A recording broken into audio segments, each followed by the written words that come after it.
नमस्कार विद्यार्थी मित्रांनो, ॲज सपोर्ट या चॅनलमध्ये तुमचे अगदी मनापासून स्वागत आहे. तर आज आपण 27 फेब्रुवारी 2026 रोजी झालेला जो 10वीचा इंग्रजी विषयाचा बोर्डाचा पेपर आहे त्याची फुल आन्सर शीट पाहणार आहोत. जेणेकरून तुम्ही जर 9वीत असाल आणि 10वी जर तुमची 9वीची परीक्षा होऊन 10वीत जाणार असाल आणि त्यानुसार तुम्हाला समजत नाही की गेल्या वर्षीचा पेपर इंग्रजीचा कसा होता आणि बोर्डाच्या परीक्षेत कसं अपेक्षित उत्तर लिहायचं असतं, तर या सर्व प्रश्नांची उत्तरे मी तुम्हाला या व्हिडिओमध्ये देणार आहे. त्यामुळे व्हिडिओ स्किप न करता पूर्ण पहा, जेणेकरून तुमची देखील 10वीच्या बोर्डाची तयारीही होणारच आहे. त्याचबरोबर तुम्हाला 80 पैकी 75च्या वर इंग्रजी या विषयात कसे मार्क मिळवायचे असतात बोर्डाला, हे देखील या तुम्हाला व्हिडिओमधून समजणार आहे. त्यामुळे व्हिडिओ पूर्ण पहा आणि व्हिडिओ आवडल्यास नक्की लाईक करा. चला तर पाहूयात. सर्वप्रथम पहा विद्यार्थी मित्रांनो, तुमचा इथे व्यवस्थित अगदी माहिती भरल्यानंतर सीट क्रमांक इन फिगर आणि इन वर्ड्समध्ये लिहिल्यानंतर तुमची सही करायची आहे. त्यानंतर दिलेला जो तुमचा बारकोड असणार आहे तो ह्या चौकटीत चिटकवायचा आहे. त्यानंतर व्यवस्थित अगदी माहिती पहिल्या पेजवर भरायची आहे. इथे अजिबात गडबड करायची नाही. पहा विद्यार्थी मित्रांनो, व्यवस्थित अगदी माहिती तुम्हाला भरायची आहे. तर विषय असणार आहे इंग्लिश आणि पेपर ब्लँक सोडायचा आहे. दिनांक असणार आहे 27 फेब्रुवारी 2026 आणि उत्तर लेखनाची भाषा असणार आहे इंग्लिश. त्यानंतर पहा सप्लिमेंट्स अटॅचडमध्ये मेन तुमची जी आन्सर बुक असणार आहे ती 1 आणि किती तुम्ही सप्लिमेंट्स जोडणार आहे तिथे तुम्हाला फक्त त्याचा नंबर लिहायचा आहे आणि टोटल त्यांची बेरीज करून काय करायचं आहे तर टोटल इन फिगरमध्ये तो आकडा लिहायचा आहे. जर तुम्ही 1 जोडला तर इथं येणार आहे टोटल 2 येणार आहे, 2 जोडला तर येणार आहे एकूण 3. तर अशा प्रकारे तुम्हाला काय करायचं आहे, पहिलं जे मुख्य पेज असणार आहे बोर्डाचं ते व्यवस्थित अगदी भरायचं आहे. यामध्ये अजिबात घाई गडबड करून काही खाडाखोड वगैरे करायची नाही. जर यामध्ये तुमचा सीट नंबर व्यवस्थित नाही लिहिला तर तुम्हाला तुमचं काय मार्क्स जे असणार आहे ते व्यवस्थित अगदी मिळणार नाहीत आणि त्यामुळे काय होईल तर तुमचा हा बोर्डाचा पेपर जो असणार आहे तो तुम्हाला व्यवस्थितच काय करायचा आहे, पहिला पेज व्यवस्थित अगदी शांत डोकं ठेवून काय करायचं आहे तुम्हाला पहिलं पेज भरायचं आहे. त्यानंतर पहा तुमचा जो इंग्लिश विषयाचा एकूण 80 मार्क्सचा पेपर असणार आहे तो एकूण सेक्शन 6मध्ये डिवाईड केलेला आहे. पहिला जो सेक्शन असणार आहे तो पहा लँग्वेज स्टडीवरचा 10 मार्क्ससाठी विचारण्यात येतो. तर तुमची जी बोर्डाची जी तुम्हाला उत्तरपत्रिका दिलेली असते ती थोडीशी अशी काळपट असते, एकदम अशी पांढरी शुभ्र असत नाही. त्यामुळे तुम्ही व्यवस्थित अगदी पेनचा कोणत्या वापर करायचा हे देखील या मी व्हिडिओमध्ये सांगणार आहे आणि यामध्ये मी कोणती पेन यूज केलेली आहे ते देखील मी यामध्ये सांगणार आहे. त्यामुळे व्हिडिओ स्किप न करता पूर्ण पहा. तर सर्वप्रथम पहा लँग्वेज स्टडीमध्ये अगदी 10 मार्क्सचे हे प्रश्न असल्यामुळे खूप सोपे असतात. तर मेन प्रश्न जो असणार आहे तो ह्या चौकटीत लिहून इथे तुम्हाला काय करायचे, 2 लाईन तुम्ही पेन्सिल आणि पट्टीचा वापर करून काय करायचं आहे 2 लाईन इथे आखत बसायचे आहेत आणि उत्तरपत्रिकेच्या नेहमी डाव्या साईडलाच काय करायचं असतं समास आखायचा असतो. इकडच्या साईडला अजिबात समास आखायचं नाही, ते पेपर प्रेझेंटेशनसाठी चुकीचं असतं. तर कशा प्रकारे पहिला प्रश्न सोडवलेला आहे पहा. कंप्लीट तुम्हाला काय करायला आहे वर्ड्स लिहायचा आहे परत आणि जो तुम्हाला लेटर्स दिलेला नाही त्या प्रश्नपत्रिकेमध्ये तो जस्ट इथं लिहून अंडरलाईन करायचा आहे. त्यानंतर अल्फाबेटिकल ऑर्डर्समध्ये ते वर्ड्स अरेंज केलेले आहेत, हे देखील 2 मार्क्ससाठी असणार आहे. आणि तिसरा असणार आहे तुमच्या पंक्च्युएशनवरचा व्यवस्थित अगदी विरामचिन्हांचा वापर करून इथं काय केलेलं आहे पुन्हा तुम्हाला काय करायचं आहे ते सेंटेन्स उत्तरपत्रिकेमध्ये लिहायचं आहे, हे देखील तुमचे 2 मार्क्ससाठी असणार आहे. त्यानंतर एखादा वर्ड देतील आणि त्या वर्ड्सच्या with the help of the letters of this words you have to make four meaningful words. तर इथं पाहू शकता चॅम्पियनशिप हा वर्ड दिलेला आहे आणि त्यापासून तुम्हाला 4 वर्ड्स असे मिनिंगफुल केलेले आहेत आणि त्यासाठी तुमचे 2 मार्क्स असणार आहेत. त्यानंतर पुढचा प्रश्न देखील असणार आहे तो कंप्लीट द वेब वर्डचा. एखादं तुम्हाला वर्ड्स येतील आणि त्याच्या रिगार्डिंग तुम्हाला ॲडजेक्टिव्स हे लिहायचे आहेत आणि व्यवस्थित अगदी ही जी वेब डायग्राम दिलेली आहे ती पेननंच काढायची आहे, तिथे अजिबात कोठेही पेन्सिलचा वापर करायचा नाही, हे नेहमी लक्षात ठेवायचं आहे. त्यानंतर क्वेश्चन नंबर 1A झाल्यानंतर तुम्हाला बी जो असणार आहे तो पहा विद्यार्थी मित्रांनो, तुम्ही नेक्स्ट पेजवर अटेंड केला तरी चालेल किंवा इथं जर तुमचा स्पेस असेल तरी लिहिला तरी चालेल. तर मी व्यवस्थित अगदी तुम्हाला सेक्शन 1 फुल पेजवर व्यवस्थित सोडवून दाखवलेला आहे.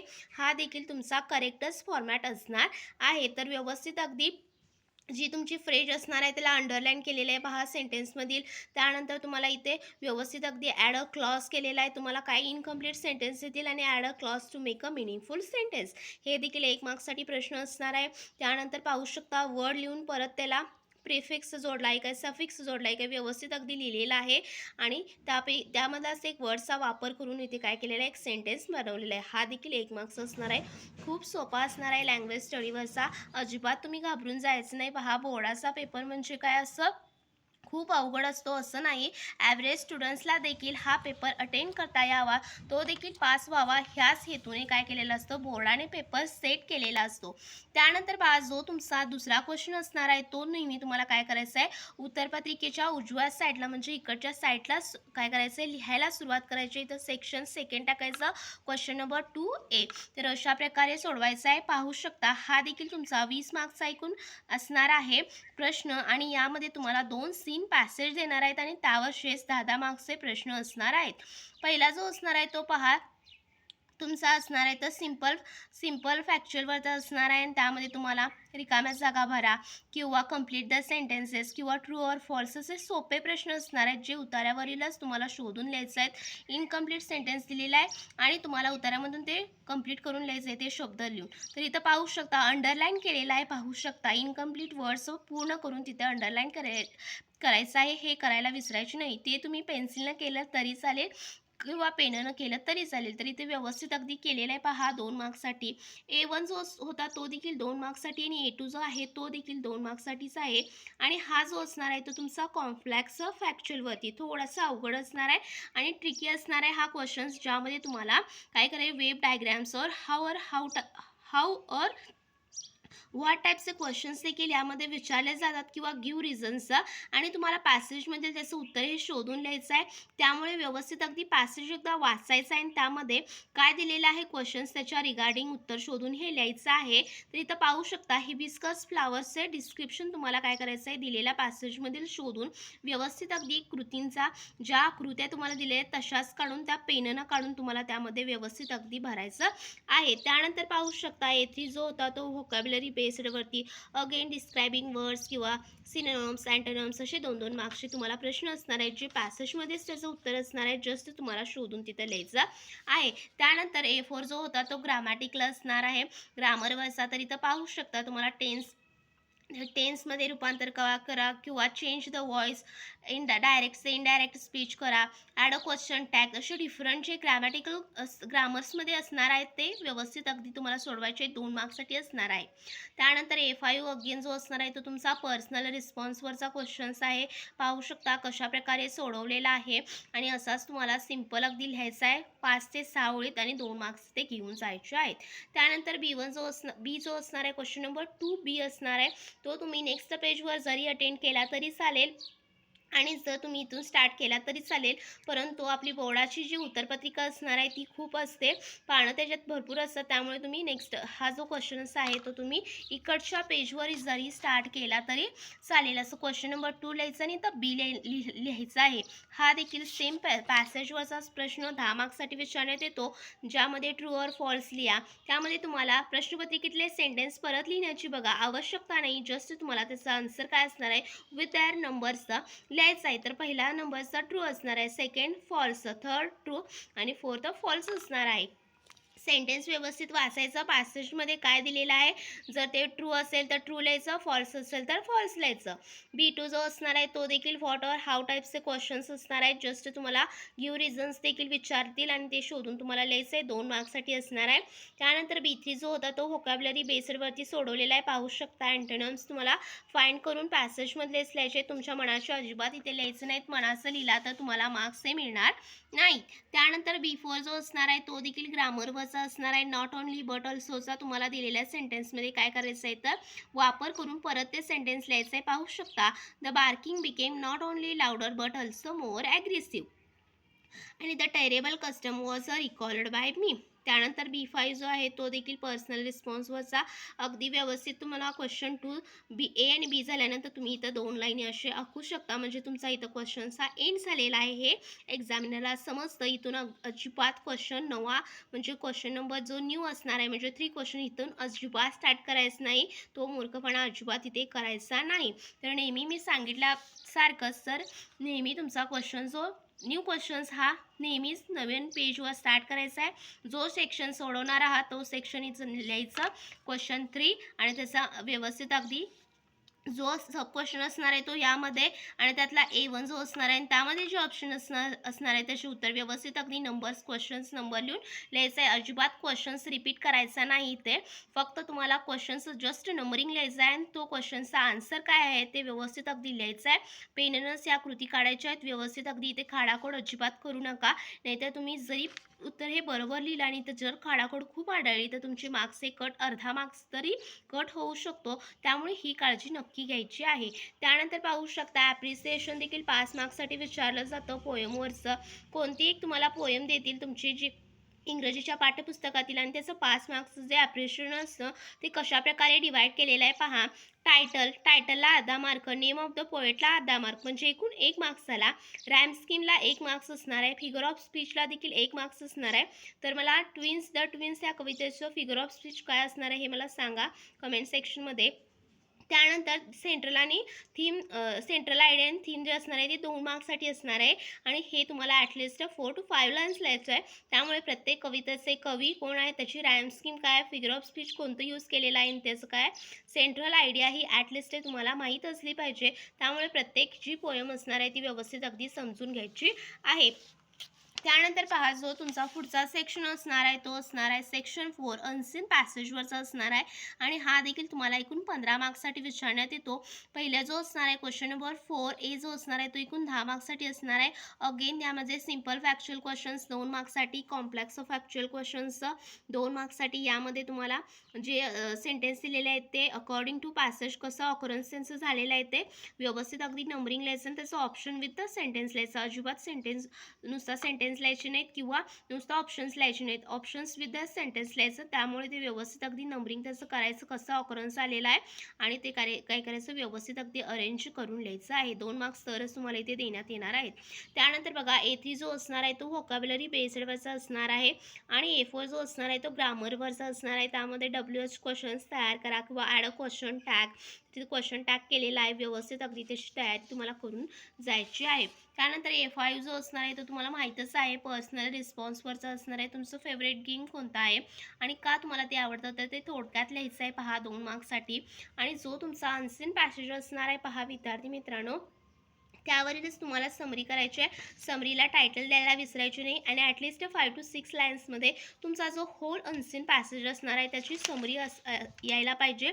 तरच तुम्हाला यामध्ये 5 पैकी 5 मार्क्स मिळणार आहेत. 1 मार्क्स टायटलसाठी आणि 4 मार्क्स तुम्ही कसं समरी सगळे पॉईंट्स इन्क्लूड केलेले आहेत का आणि तुमची शॉर्ट समरी आहे का हे पाहिलं जातं. तरच तुम्हाला यामध्ये 5 पैकी 5 म्हणजे टोटल मिळून 5 पैकी 5 मार्क्स हे दिले जातात.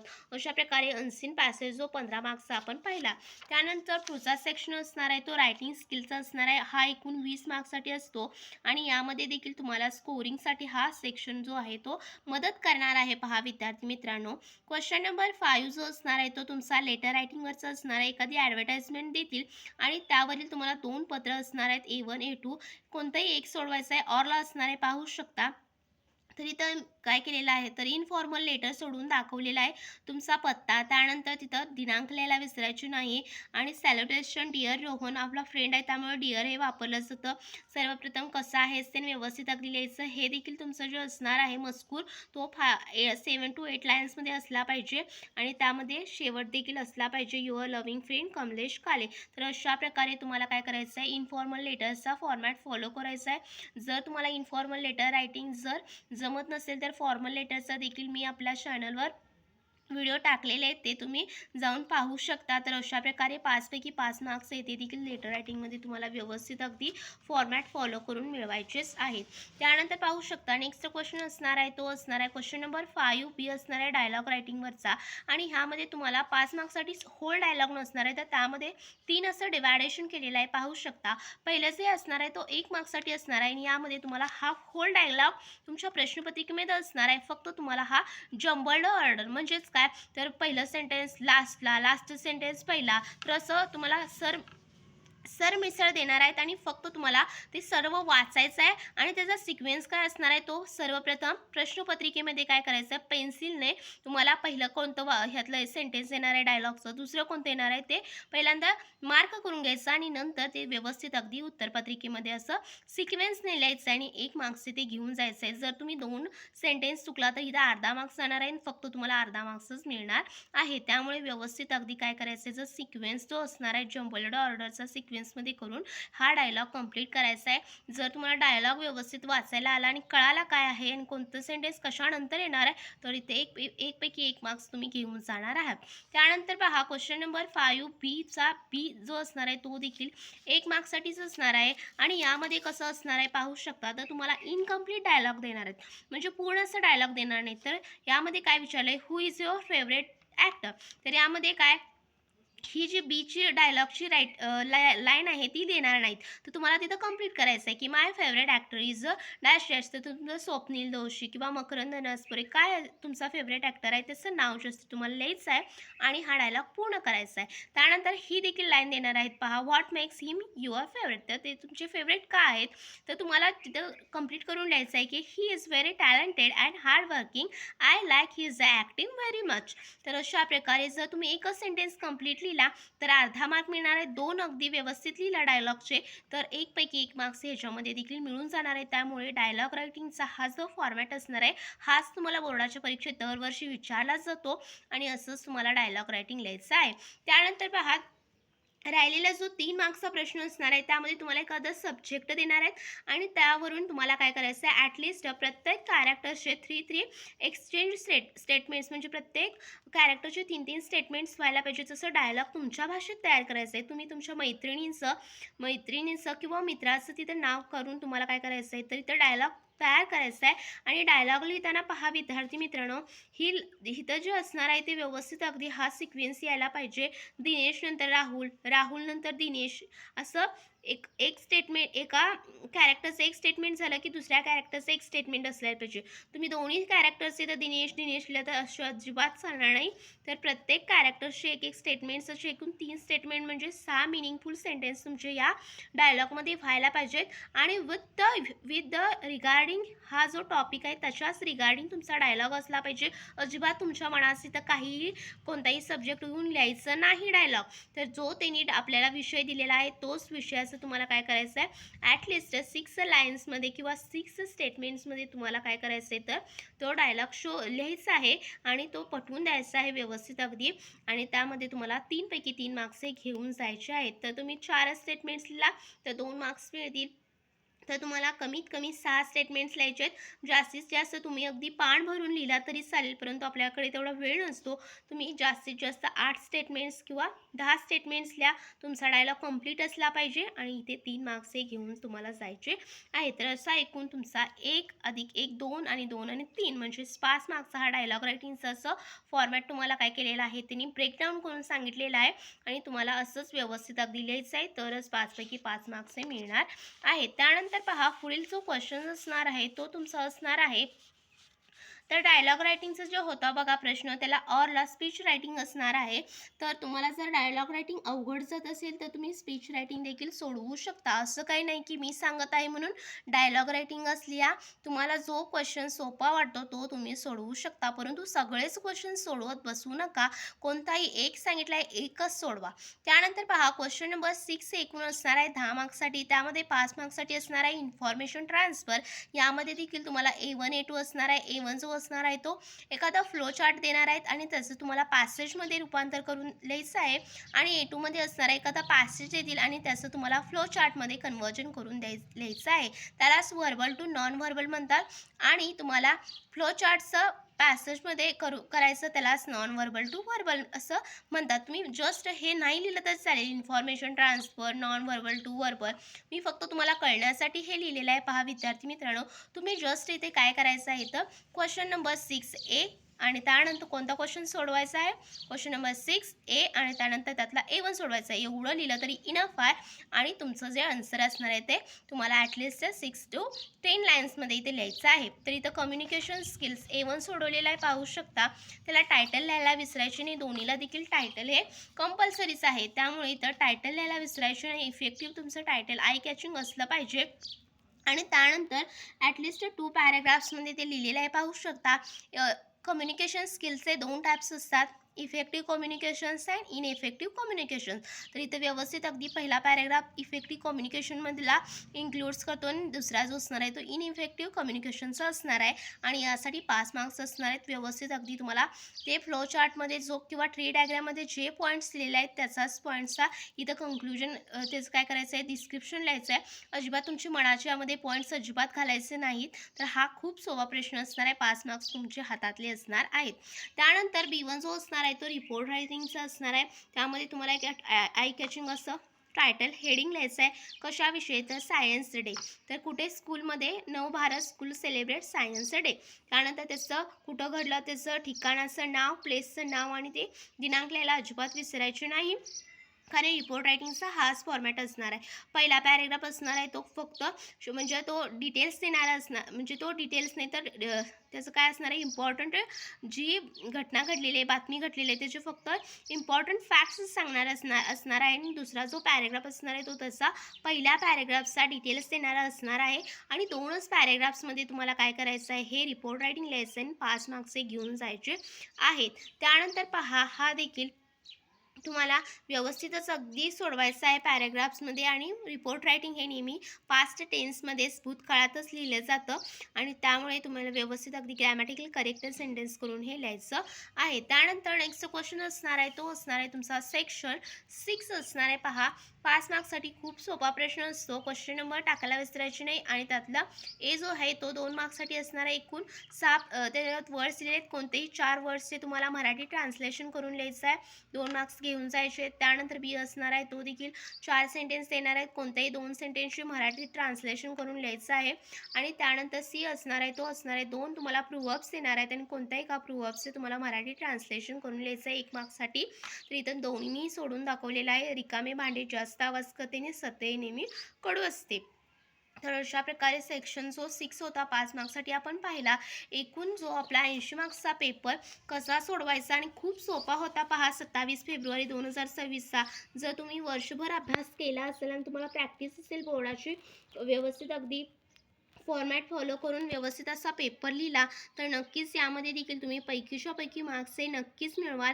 आणि हा पेपर जो मी सांगितलेला आहे 27 फेब्रुवारी 2026 रोजी झालेला, हा जर तुम्ही व्यवस्थित अगदी पाहिला, त्याचा फॉर्मॅट कोणत्या प्रश्नाला किती मार्क्स असणार आहेत हे देखील मी सांगितलेलं आहे आणि बोर्डाला कसे अपेक्षित उत्तर असते हे देखील मी तुम्हाला लिहून दाखवलेलं आहे. त्यामुळे व्हिडिओला नक्कीच लाईक करा, चॅनलला सबस्क्राईब केल्यानंतर नसेल तर सबस्क्राईब करा आणि भेटूया अशाच नवीन व्हिडिओसोबत. तोपर्यंत धन्यवाद. Thank you so much.